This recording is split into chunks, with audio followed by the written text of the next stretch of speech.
Bienvenidos a Proyecto Universo Paranormal. Estoy emocionado de tenerlos aquí en nuestro rincón del misterio y lo inexplicable. En este canal exploraremos fenómenos sobrenaturales, leyendas urbanas y casos paranormales que desafían nuestra comprensión del mundo. Prepárense para sumergirse en una aventura llena de enigmas y descubrimientos, mientras desentrañamos los secretos del universo que nos rodea. Pero antes, deja un like y suscríbete para más videos como estos. Ahora sí, empecemos. Escribo esto al cumplirse 20 años del fallecimiento de mi madre. Ella falleció un 1 de noviembre de 2002. En ese entonces yo tenía 5 años.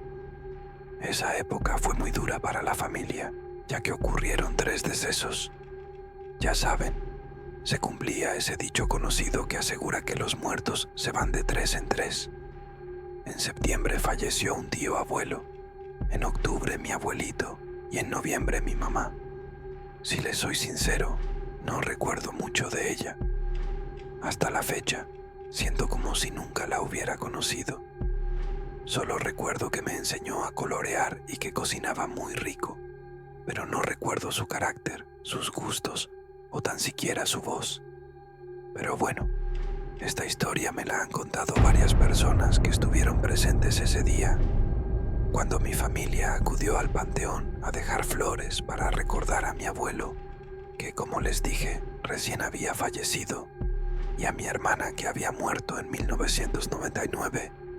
Mi mamá se encargó de organizar todo junto a mis tías y hermanos mayores. Mientras arreglaban la tumba de mi hermana, como se acostumbra en esas fechas, de pronto la pierna de mi madre se atoró, como si algo la hubiera jalado hacia la tumba.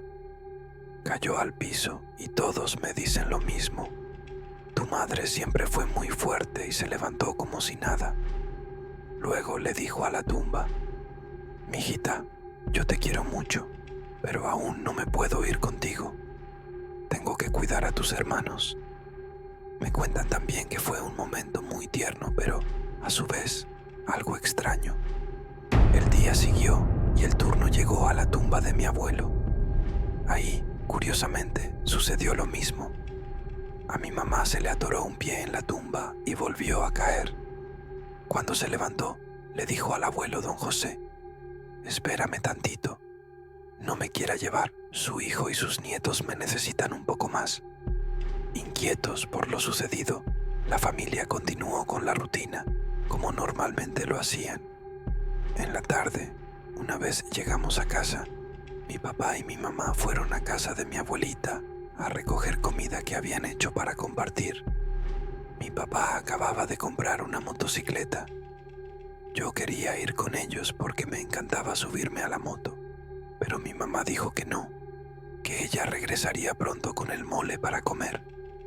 Esa fue la última vez que la vi con vida, la última vez que escuché su voz. Más tarde esa noche, nos avisaron que habían tenido un accidente. Un sujeto ebrio se pasó un alto y los chocó. Mi papá salió muy golpeado y casi perdió el conocimiento. Mi mamá no sobrevivió al impacto. A veces pienso en lo mucho que me hubiera gustado conocerla, pero creo que la reconozco poco a poco en ocasiones, como cuando la lluvia me moja la piel, cuando el sol acaricia mi rostro, cuando los pájaros cantan por la mañana o cuando el aire me despeina. A veces la siento ahí.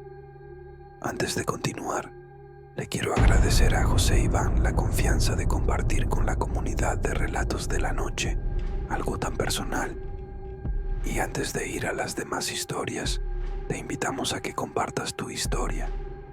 Recuerda que no necesitan ser relatos muy largos o que den miedo, porque a veces las anécdotas más sencillas y puras, como esta, despiertan sentimientos que, aunque no sean de miedo, nos encanta provocar. Historias que nos encanta compartir. Seguimos con más relatos. Cuando yo era pequeña, por motivos de salud de mi hermana mayor, mi familia y yo tuvimos que mudarnos de la Ciudad de México a Tlaxcala. Poco tiempo después de llegar, comenzamos a rentar una casa que encontraron a un precio muy bajo. Nunca se imaginaron el porqué.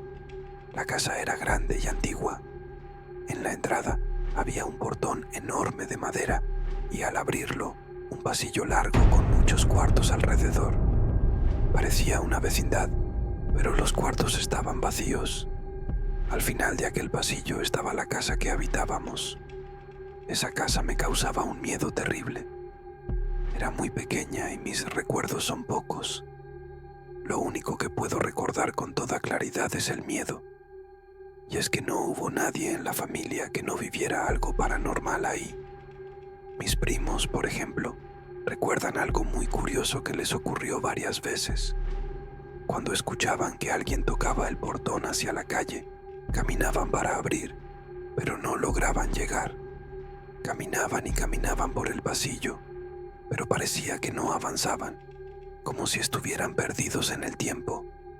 Los veían ya a punto de llegar a la puerta, y entonces por fin salían de aquel trance, y en esos cuartos del pasillo se escuchaban voces, risas, ruidos horribles, siempre a todas horas.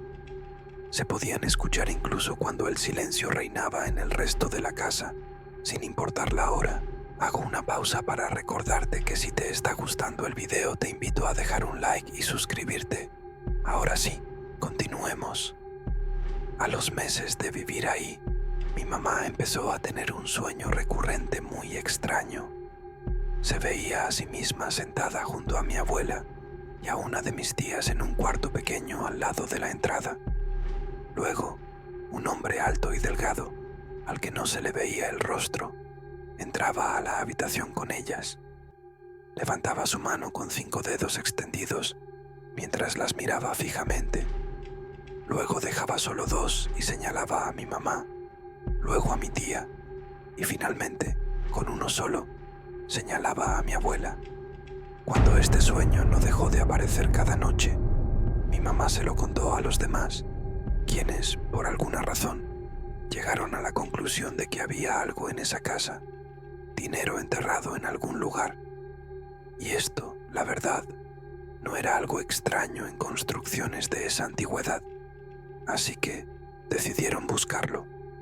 Acordaron un día para iniciar la búsqueda y cuando la fecha llegó, comenzaron a escarbar en diferentes puntos de la casa.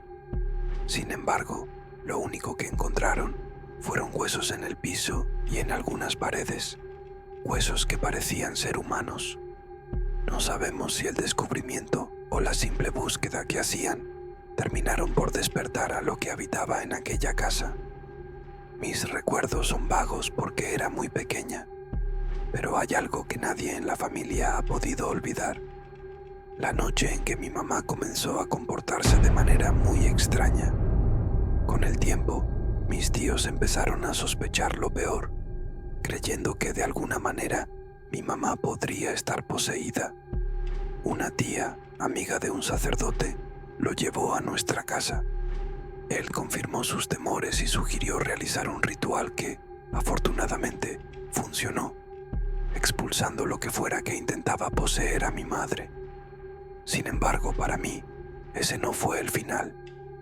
Días después del ritual, una noche al ir a dormir, vi a un ser alto y delgado, vestido con una gabardina y un sombrero negro, mirándome desde el patio a través del ventanal. Asustada, le conté a mi mamá, pero ella no me creyó. Murió sin recordar gran parte de lo ocurrido y pronto nos mudamos de esa casa. Pero esa entidad nunca me dejó. A lo largo de mi vida, otras personas han visto a ese ser detrás de mí, sin conocer su origen. Me he acostumbrado a su presencia, aunque aparece en los momentos más malos, siendo un consuelo inquietante. Sé que no puede ser bueno, pero ha sido una constante en mi vida desde aquella noche.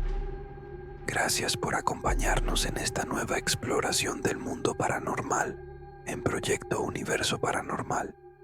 Espero que hayan disfrutado el contenido tanto como nosotros disfrutamos creándolo. No olviden dejar sus comentarios y compartir sus propias experiencias o teorías. Si les ha gustado el video, denle un me gusta y suscríbanse para seguir explorando juntos.